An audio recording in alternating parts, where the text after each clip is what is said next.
म्हणजे वसंतराव, मला या प्रचाराच्या दरम्यान काही शेतकरी भेटतात, कारण ग्रामीण भागामध्ये शेतकऱ्यांमध्ये मोठा असंतोष आहे आणि शेतकऱ्यांना विचारण्याची गरज लागत नाही. शेतकरी दादा स्वतःहून समोरून येऊन सांगतोय की यावेळेला आमचं मत महाविकास आघाडीला आहे. म्हटलं का तुम्ही एवढ्या निश्चयाने आता का उतरलेला आहात? तर त्यांचं म्हणणं की एकतर महाविकास आघाडीच्या सरकारने आम्हाला कर्जमुक्त केलं होतं, इतर बऱ्याच काही गोष्टी त्यांनी मला सांगितल्या, पण सगळ्यात प्रमुख मुद्दा त्यांनी जो सांगितला, जो मला सुद्धा काळजाला भिडला, ते म्हणाले, अहो उद्धवजी, हे सरकार जे भाजपचं आहे, मोदी सरकार, त्या मोदी सरकारने संकटाच्या काळात साथ देणाऱ्या शिवसेनेच्या सातबाऱ्यावरती गद्दारांचं नाव लिहिलं, तर उद्या यांचं सरकार आल्यानंतर आमच्या सातबाऱ्यावरती दुसऱ्याचं नाव लिहिलं तर आम्ही कोणाकडे जायचं? सर्व पत्रकारांचं मी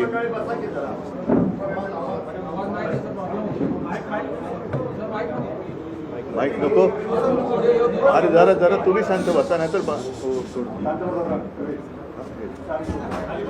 ठीक आहे. येतोय आवाज?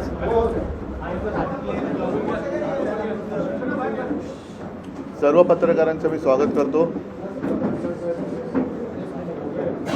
आज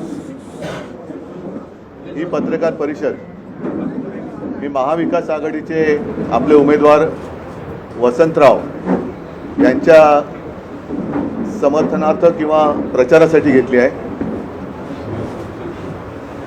कारण आज 5 वाजता प्रचार संपतोय या टप्प्याचा.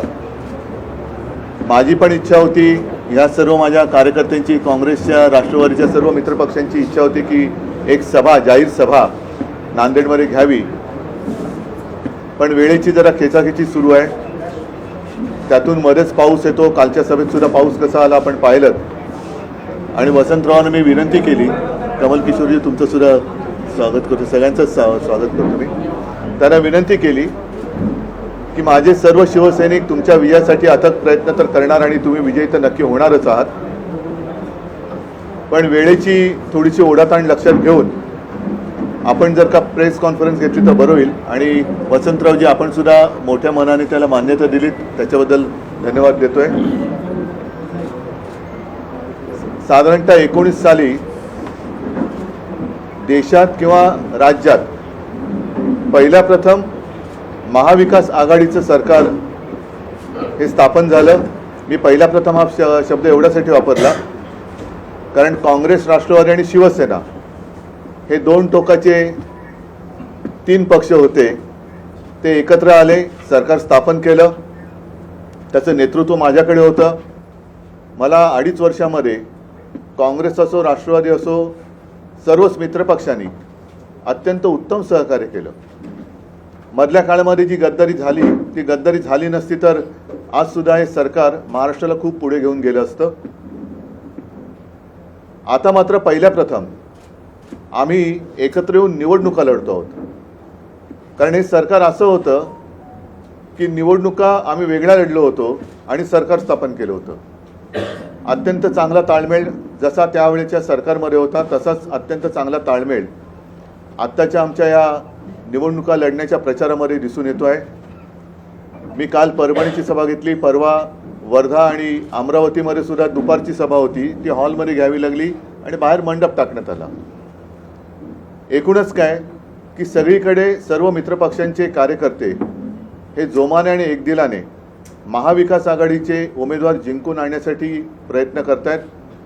आणि मला खात्री आहे की जिथे जिथे काँग्रेसचे उमेदवार आहेत त्यांची निशाणी हात आहे, राष्ट्रवादीची आहे त्यांची निशाणी तुतारी आहे, आणि शिवसेनेची मशाल तर जणू काही ह्या आपल्याच निशाण्या आहेत. अशा पद्धतीने सर्व मित्रपक्षांचे कार्यकर्ते हे अत्यंत प्रामाणिकपणाने त्या मतदारसंघात काम करत आहेत.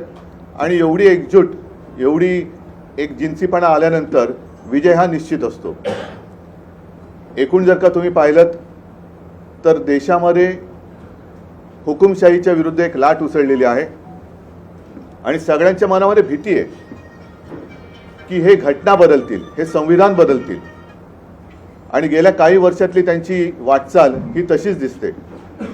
म्हणजे वसंतराव, मला या प्रचाराच्या दरम्यान काही शेतकरी भेटतात, कारण ग्रामीण भागामध्ये शेतकऱ्यांमध्ये मोठा असंतोष आहे आणि शेतकऱ्यांना विचारण्याची गरज लागत नाही. शेतकरी दादा स्वतःहून समोरून येऊन सांगतोय की यावेळेला आमचं मत महाविकास आघाडीला आहे. म्हटलं का तुम्ही एवढ्या निश्चयाने आता का उतरलेला आहात?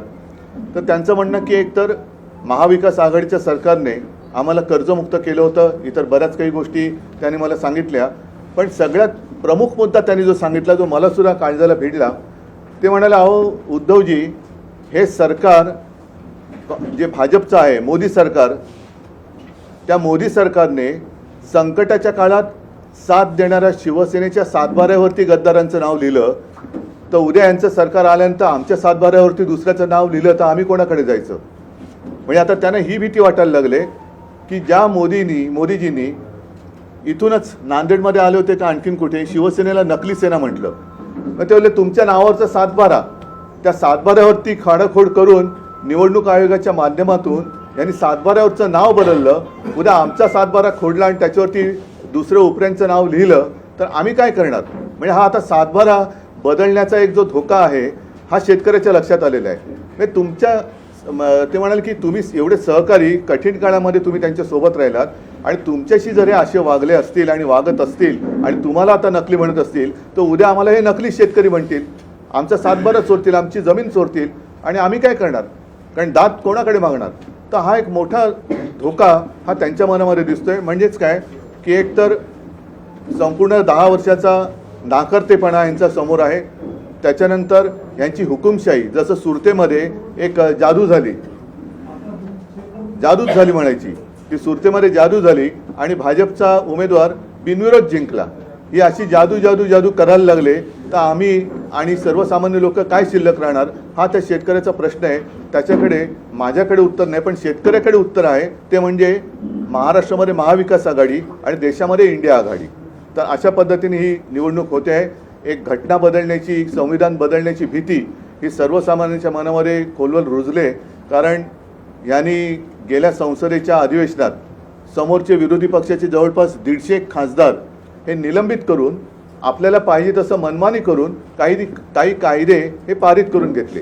म्हणजेच काय की हम करे सो कायदा. तर आता ह्याच्या विरुद्ध सगळी जनता एकवटलेली आहे. म्हणून वसंतरावजी, तुम्ही आणि संपूर्ण महाराष्ट्रातलेच, मला तर असं वाटतं की कदाचित 48च्या 48 खासदार निवडून येतील. तर आणखीन तुम्हाला काय विचारायचं सांगा. राज्य बँक गैरव्यवहार प्रकरणात अजित पवार आणि सुनीता पवार यांना क्लीन चिट दिलेली आहे, काय? वॉशिंग मशीनची जाहिरात आहे ना ती. एकीकडे तुमची सुरक्षा व्यवस्था जी आहे ती कमी करण्यात आली, परंतु आता पार्थ पवार यांना मात्र 5+ दर्जाची. हो, मला कळलं रॉकेट लॉन्चर, रणगाडे वगैरे वगैरे काय काय देतात त्यांना. आणि हेच झालेलं आहे, त्यांचे सगळे जे काय त्यांच्या आजूबाजूला असलेले गद्दार लोक आहेत, अगदी साधे म्हणजे कोणाचं मी कामामुळे त्यांना मी कोणाला कमी लेखत नाही, पण अगदी घरामध्ये काम करणाऱ्यांसुद्धा Z+Y+Y ही काही दिले आणि बाकी सुरक्षा, सर्वसामान्यांची सुरक्षा ही वाऱ्यावर पडलेली आहे. महिला सुरक्षित नाही आहेत. अगदी सलमान खानच्या घरासमोर सुद्धा गोळीबार होतो आहे. त्यांचाच एक आमदार गणपत गायकवाड, त्यांच्याच पक्षात कोणी ऐकत नाही म्हणून तो उद्विग्नतेने पोलीस स्टेशनमध्ये गोळीबार करतोय. तर सुरक्षा वाऱ्यावर पडलेली आहे, सर्वसामान्यांची सुरक्षा वाऱ्यावर आहे आणि यांच्यासोबत जे गद्दार आहेत त्यांना मात्र ते कडेकोट बंदोबस्तात ठेवत आहेत. आता त्या सुरक्षेचा खर्च कोण करतंय हा एक प्रश्न आहे. म्हणजे सर्वसामान्य माणूस ज्याची सुरक्षा तुम्ही उघड्यावर टाकले त्याच्याकडनं कर घेऊन तुम्ही गद्दारांची सुरक्षा करतात. लोकसभा निवडणूक बिनशर्त होती आहे, लोकशाही हुकुमशाहीकडे जाते का? जसं आपण उल्लेख केला सुरतमध्ये जी परिस्थिती झाली, नक्कीच जाते. आणि सुरत हे काय केंद्र मला कळत नाही. गद्दार पण पहिले सुरत त्यांना सुरक्षित का वाटली? ज्या आमच्या छत्रपती शिवाजी महाराजांनी सुरत लुटली होती ती सुरत महाराष्ट्र का लुटते? महाविकास आघाडी एकत्रित प्रचार करते, मात्र एक हा का आता चाललंय ना, एक अपवाद आहे तो सांगलीचा. विशाल पाटील पण तो महाविकास आघाडीचा नाहीये, त्यांनी बंडखोरी केलेली आहे आणि मला वाटतं काँग्रेस त्यांच्यावरती कारवाई करेल. नांदेडमध्ये अशोक चव्हाण भाजपामध्ये गेले, त्यानंतर इथं महाविकास आघाडीवरती सूट येत जातं. अशोक चव्हाणांचं भाजपात जाण्याबद्दल तुम्हाला काय वाटतं? त्यांचे ज्येष्ठ सहकारी इकडे बसलेत आणि ते गेल्यानंतर नवीन चेहरे पुढे येत आहेत, जे आतापर्यंत त्यांनी वाट ज्यांची आडून ठेवली होती. काही जण जसं आमच्यामध्ये काही सुभेदाऱ्या निर्माण झाल्या होत्या, त्या सुभेदाऱ्या आता या निमित्ताने मोडून पडल्या आणि उलट अशोकराव तिकडे गेल्यामुळे काँग्रेसला आता नवं चैतन्य प्राप्त झालं आहे. त्याच्याचमुळे वसंतरावांचा विजय हा निश्चित झालेला आहे. कारण शेवटी असं आहे की हे मोठी झालेली किंवा मोठी केलेली लोक गद्दार झाली तरी जनता गद्दार होत नाही. जनता कधीच गद्दार होत नाही. 2014 मध्ये आणि 19 मध्ये नरेंद्र मोदींनी अशी शपथ घेतली होती की आदर्श प्रकरणामधले जेवढे आरोपी आहेत त्यांना आम्ही मध्ये घालू. यावरती आपलं काय? अरे माझ्यापेक्षा त्यांचं मत का नाही विचारत? मी काय मत व्यक्त करणार? जे तुमचं मत आहे तेच माझं मत आहे. म्हणजे हे खरं आश्चर्य आहे की त्यांनी त्यांच्या क्लिप्स आहेत, आदर्श नावाची सोसायटी निर्माण केली आणि शहीद परिवारांचा अपमान केला, त्यांची फसवणूक केली. त्या आदर्श घोटाळ्याचा निकाल लागलेला नाही. आता परत ज्या अर्थी त्या अर्थी असं जर का लावायचं झाला तर ज्या अर्थी अशोकरावांना त्यांनी भाजपात घेतल्या, अगदी थेट राज्यसभेत पाठवलं आणि त्यांचं बरंचसं कोडकौतुक त्यांनी व्यासपीठावर केलं, तेव्हा तर त्यांनी कमाल केली की पुट्टपर्ती साईबाबांचा त्यांनी एक संदर्भ दिला, तिथे ओळख झालेली. आणि मोदीजी जेव्हा राजकारणात नव्हते तेव्हापासून शंकररावजी चव्हाण हे राजकारणात होते, पण एवढी मोठी पदं भूषवूनसुद्धा एवढी विनम्रता मी पाहिली नाही. तर ती विनम्रता पाहिली ती स्वतः जर का बाणवली तर अधिक बरं होईल.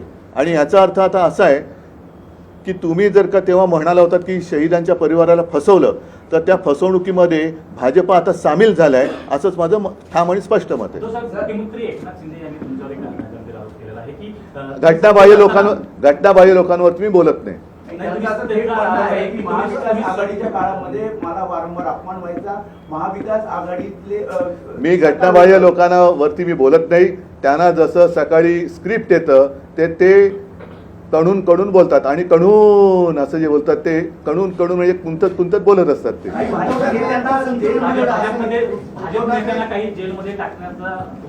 त्याच्यावरती संजय राऊत यांनी काल अत्यंत उत्तम उत्तर दिलेलं आहे आणि ते उत्तर मला वाटतं तुम्ही काल माध्यमांनी दाखवलं असेल, नसेल तर कृपा करून दाखवा.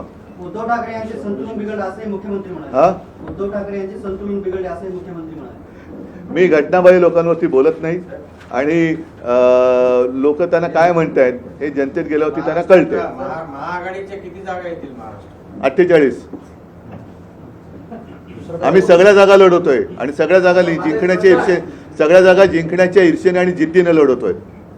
आणि एकूण जो असंतोष लोकांमध्ये पाहिला आणि लोकांच्या मनामध्ये जी भीती, मी पुन्हा सांगतो, शिवसेनेच्या सातबाऱ्यावरती त्यांनी गद्दारांचं नाव लिहिलं, तसंच शेतकऱ्याच्या सातबाऱ्यावरती दुसरं कोणाचंही ते नाव लिहू शकतील ही भीती आता शेतकऱ्याच्या मनामध्ये भरलेली आहे. एक तर शेतकऱ्याला तुम्ही काही दिलेलं नाही आहात, त्याला हमीभाव देत नाहीत, त्याला पीक विमा देत नाही, हे सगळे प्रश्न आहेत. पण उद्या आपली जमीन सुद्धा हे लुटतील आणि सातबाऱ्यावरती भलत्याचं कोणाचं नाव लिहितील ही भीती आता शेतकऱ्याच्या मनात आहे. ठीक आहे. मी परत एकदा ज्या कामासाठी मूळ आलो होतो ते म्हणजे वसंतरावांसाठी, आणि मी तमाम नांदेडकरांना हात जोडून विनंती करतोय की यावेळेला जरा मी आपली माफी मागतो, कारण प्रचाराच्या सभेला मी येऊ शकलो नाही. मात्र जसं तरुणाच्या काळामध्ये मी फेसबुक लाईव्ह करत होतो ज्याच्यावरनं माझ्यावरती टीका झाली, हरकत नाही, पण महाराष्ट्रातल्या जनतेने मला साथ दिली होती, तसंच आज चॅनलच्या माध्यमातून मी तमाम नांदेडच्या जनतेला सांगत आहे की आपल्यावरती येणारे हे हुकुमशाहीचं संकट आणि तुमच्याशी झालेली गद्दारी याचा सूड उगवण्यासाठी महाविकास आघाडीचे वसंतराव चव्हाण यांना समोरच्याचा डिपॉझिट जप्त करून नांदेडमध्ये झालेला चिखल तुम्ही धुवून टाकाल ही मला खात्री आहे. सगळ्यांना धन्यवाद देतो. देश विदेशातील प्रत्येक घडामोडींचे लाईव्ह अपडेट मिळवण्यासाठी आता साम टीव्हीच्या सर्व सोशल मीडिया प्लॅटफॉर्मला लाईक, फॉलो आणि सबस्क्राईब करा. तसंच सर्व नोटिफिकेशनसाठी बेल आयकॉन प्रेस करायला विसरू नका.